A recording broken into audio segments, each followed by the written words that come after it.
سلام. بچه سوال گفته 3 رادیکال 6 بین کدام دو عدد صحیح متوالی قرار داره؟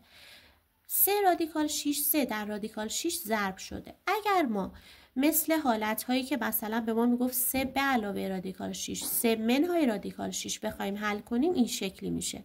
رادیکال 6 میگیم بین رادیکال 4 و رادیکال 9 هستش. جذر 4 میشه 2، جذر 9 میشه 3. حالا میگیم چون یک رادیکال 6 در یک 3 ضرب شده، طرفین هم در 3 ضرب میکنیم. 3 2 تا 6 تا 3 3 تا 9 تا.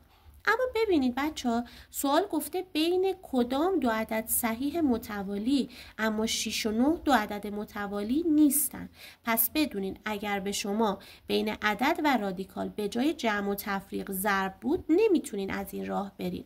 شما باید بیاین بگین 3 باید حتما زیر رادیکال بره. عدد وقتی میره زیر رادیکال به توان 2 میرسید.